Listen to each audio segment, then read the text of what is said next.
credenciamento obrigatório dos seus professores. Muito obrigado. Muito obrigado, deputado Carlos Mink. Eu convido agora para falar em nome da Ação Educativa, Assessoria, Pesquisa e Informação, o professor Salomão Barros Ximenes.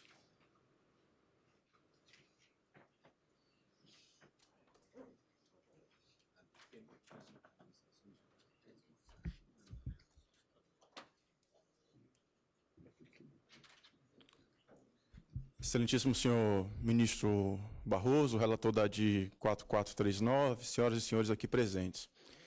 Antes de tudo, eu quero desejar uma boa tarde a todos, parabenizar a iniciativa inclusive da PGR, de nos oportunizar essa discussão no dia de hoje, né, e iniciar minha contribuição a essa audiência pública, dizendo de pronto que a ação educativa ela corrobora as posições que foram aqui apresentadas, inclusive por representantes de denominações religiosas, sobre a impossibilidade prática de se conciliar o que, por definição, é inconciliável, ou seja, o ensino religioso nas escolas públicas. Não vou, portanto, me ater a essa questão de fundo, levando em conta que estamos aqui discutindo o dispositivo constitucional e a sua resolução em uma ação direta de inconstitucionalidade no Supremo Tribunal Federal. Também quero reiterar que a nossa atuação no campo educacional, a Ação Educativa é uma organização com mais de 20 anos de atuação nesse campo e que tem uma ligação com organizações da década de 70 no país, ela demonstra que, muitas vezes, né, e cada vez mais, o ensino religioso acaba servindo de espaço, de porta de entrada para violação a direitos e liberdades fundamentais. A abertura representada pelo ensino religioso nas escolas públicas reforça uma confusão ainda generalizada nos órgãos públicos e nos servidores entre concepções e crenças do âmbito privado e a ética pública. Isso cria obstáculos cotidianos, inclusive ao nosso trabalho, quase intransponíveis, à implementação de algumas diretrizes obrigatórias de direito à educação, como o ensino da história e da cultura africana e afro-brasileira, dos direitos humanos, da diversidade sexual e de gênero nas escolas públicas brasileiras. Dito isso, entretanto, eu vou analisar as questões postas em discussão nessa audiência pública com o objetivo de contribuir com o STF, né, na difícil tarefa de encontrar uma interpretação que venha conciliar o que, no primeiro plano, parece inconciliável. E vou trazer para essa discussão, em nome da organização, uma perspectiva que eu acredito diferente, que é uma perspectiva que busca valorizar a legislação construída no âmbito do campo educacional, que é o campo em que nós atuamos. Primeiro, então, eu quero trazer uma análise a partir de um processo que precisa ser verificado, que é a reformulação da legislação educacional nos últimos anos, que objetiva fundamentalmente incorporar demandas relativas à complexificação da sociedade brasileira, para refletir diferentes modos de organização didático-pedagógica e para refletir também, o que foi dito aqui pela professora Débora, essa complexificação, inclusive, em termos de identidade religiosa e não religiosa. O desafio aqui é formular uma interpretação contemporânea do dispositivo constitucional sobre o ensino religioso que não se limite a escolher uma das alternativas postas tradicionalmente no debate sobre a restituição, desde a restituição do ensino religioso nas escolas públicas pela Constituição Brasileira de 1934. Se nós observarmos, o que a Constituição de 88 faz praticamente é reproduzir dispositivos já inseridos na Constituição de 34 e de 46. Mudou, portanto, a relação da sociedade brasileira, do Estado e das religiões. Há hoje um elemento contextual que é essa complexificação da sociedade, refletido no censo populacional. Portanto, o desafio de compatibilizar terminologias anacrônicas reproduzidas na Constituição de 88, ao contexto contemporâneo de uma sociedade plural, laica e dos direitos fundamentais. Esse desafio já foi enfrentado com sucesso pelo STF no julgamento das ações de controle de constitucionalidade, em que o tribunal conferiu interpretação conforme no sentido de ampliar o reconhecimento da união estável para além do estrito limite inscrito no texto constitucional. Abro aspas, a união estável entre o homem e a mulher. Entendemos, portanto, que este caso exigirá do STF uma interpretação conforme equivalente, já que os contextos e problemas se equivalem, inclusive na discussão sobre a relação com a laicidade estatal.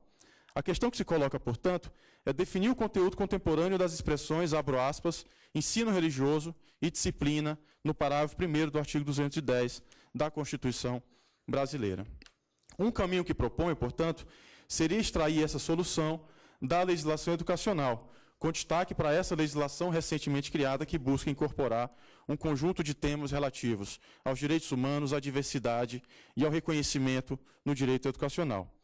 Essa interpretação contemporânea deve apontar que, por ensino religioso, hoje, a Constituição reconhece a necessidade do Estado promover, nos estabelecimentos educacionais públicos, a educação para a tolerância, o pluralismo e o respeito aos direitos humanos, dentre eles, a liberdade religiosa.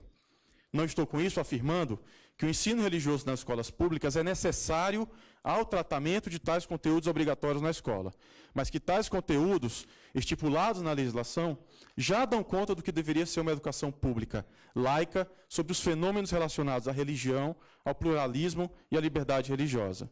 Para isso, seria suficiente implementar a Resolução número 1 de 2012 do Conselho Nacional de Educação, que é a resolução que estipula as diretrizes curriculares nacionais para a educação em direitos humanos. Nessa resolução, por exemplo, há a pretensão e o objetivo de reconhecimento e valorização das diferenças e das diversidades.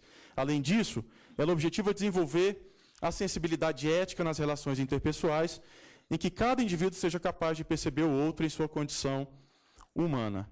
Ressalte que a Resolução Nacional determina que a educação em direitos humanos é componente curricular obrigatório nos cursos iniciais de formação continuada de docentes.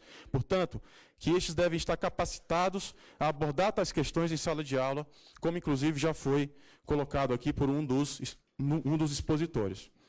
Complementarmente, se o objetivo é o ensino de história, geografia, sociologia, como muitas vezes se advoga, em perspectiva científica, basta dizer que o fenômeno religião já é objeto de ensino e estudo nas licenciaturas correspondentes, não sendo necessário, como defenderam alguns, a exigência de cursos ou licenciaturas específicas. Isso, é verdade, se sinceramente se pretende que o ensino religioso seja sobre o fenômeno religioso e não o ensino dissimulado de determinados denominadores comuns compartilhados unicamente no interior de uma ou de algumas comunidades religiosas.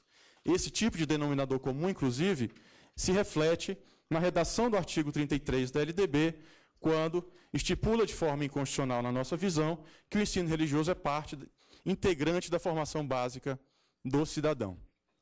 Ressalte que as diretrizes sobre educação em direitos humanos foram produzidas exatamente com o objetivo de compatibilizar a demanda de reconhecimento e de promoção do direito e do respeito e da tolerância à crescente pluralidade religiosa e não religiosa da população brasileira.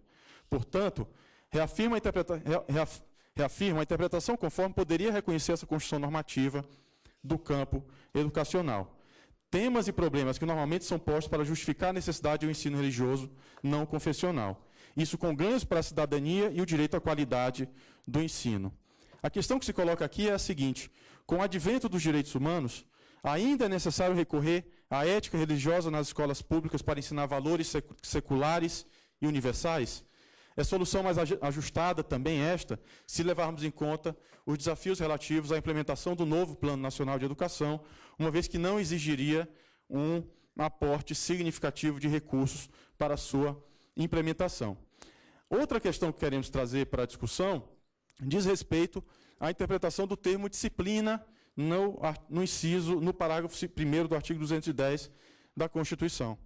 Vejo que a interpretação literal dessa palavra na Constituição seria um anacronismo incompatível com o avanço das abordagens pedagógicas e com a legislação educacional.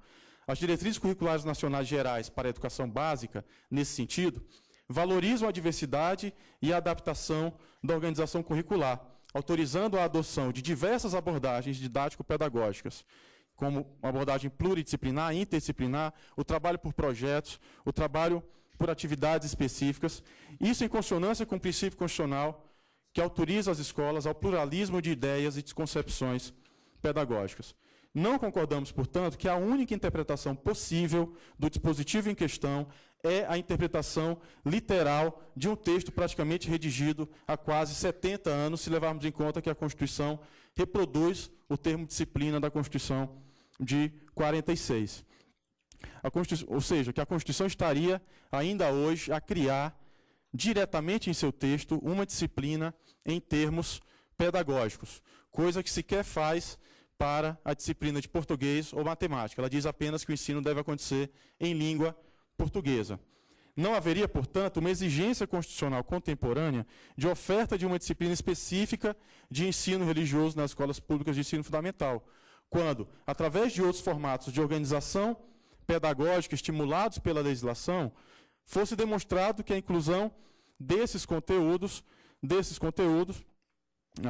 através de outros formatos de organização pedagógica estimulados na legislação, estivessem assegurados na educação fundamental, e aí me refiro aos conteúdos relativos aos direitos humanos, à liberdade religiosa, bem como ao estudo histórico, sociológico e geográfico do fenômeno religião. O que quero destacar aqui, ministro, é que não seria razoável, a partir de uma decisão do STF, exigir dos sistemas públicos de ensino a implantação de disciplinas específicas de ensino religioso, ainda que em um modelo pretensamente não confessional, quando estes sistemas já adotem ou venham a adotar organização curricular mais avançada, que assegure tais conteúdos em uma perspectiva compatível com a exigência de laicidade estatal. Quero deixar claro que isso não é o mesmo que oferecer ensino religioso transversal. Na verdade, essa é uma posição, é uma prática bastante comum nos sistemas de ensino público do país, que já foi, inclusive, mencionada por alguns que me antecederam.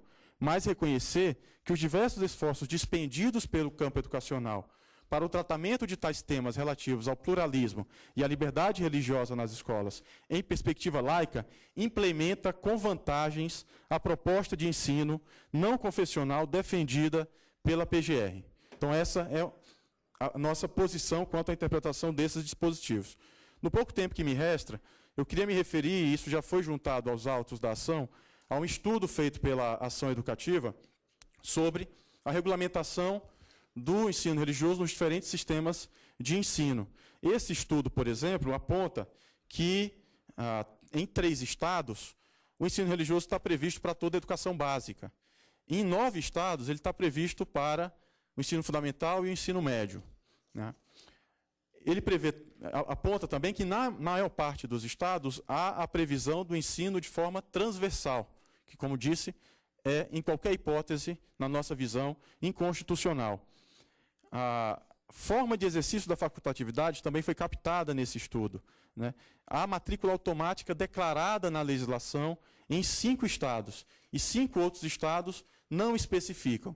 Mas aqui o que seria importante seria que fosse especificado de forma ativa que as crianças, sobretudo os adolescentes, levando em conta que o ensino religioso não pode ser oferecido na etapa transversal do ensino fundamental, em que a organização pedagógica acontece de forma transversal, deveriam ser matriculados de forma... A matrícula deveria ser ativa, ou seja, deveria exigir a manifestação dos pais ou responsáveis. Somente 10 estados determinam que a carga horária do ensino religioso não deve ser compatibilizada na carga horária obrigatória e que também não se pode realizar provas e que o ensino religioso não está sujeito aos regimes tradicionais de avaliação, de reprovação. Então, a nossa posição também é no sentido de que qualquer que seja a decisão que venha a ser tomada pelo STF, no sentido de tentar compatibilizar essa difícil tarefa de compatibilizar o que aparentemente é inconciliável, esse estudo ele aponta que alguns elementos de limitação precisarão ser considerados porque há razoáveis indícios que uma interpretação violatória aos direitos fundamentais poderia continuar persistindo em caso do STF se ater unicamente aos elementos inicialmente colocados pela PGR. Nesse sentido, nós indicamos ao menos 6 pontos que precisariam ser considerados, na nossa visão, nesta decisão. Que não seja permitida nenhuma modalidade de proselitismo religioso nas dependências das escolas públicas, independentemente dos limites a serem colocados ao ensino religioso. Inclusive, nesse sentido, há uma resolução da última Conferência Nacional de Educação, no sentido de indicar que o Conselho Nacional de Educação deveria regulamentar limites para a manifestação do fenômeno religioso nas escolas públicas, ou seja, limites proibitórios. Segundo, que se reconheça que os professores das áreas de ciências humanas reúnem as melhores condições para o ensino, em perspectiva laica, dos temas comumente atribuídos ao ensino religioso, sobretudo em sua perspectiva não confessional, que a disciplina facultativa de ensino religioso não seja contabilizada na carga horária mínima nacional estabelecida na LDB e também na carga horária mínima estabelecida em cada um dos sistemas estaduais e municipais de ensino, que o desligamento da disciplina seja autorizado a qualquer tempo, sem constrangimentos ou justificativa. Peço permissão para concluir os 2 últimos pontos. Que, em respeito à regra da facultatividade, não se admita a matrícula automática, como comumente ocorre em relação às demais disciplinas do currículo do ensino fundamental.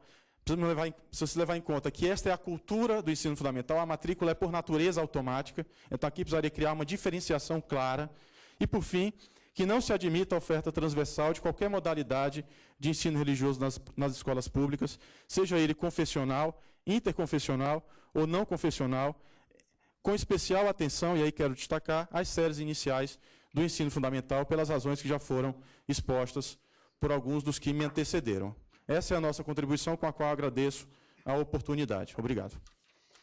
Agradeço ao professor Salomão Barros Ximenes pela participação elaborada e com nuances e exposição detalhada do ponto de vista da instituição que representa. Eu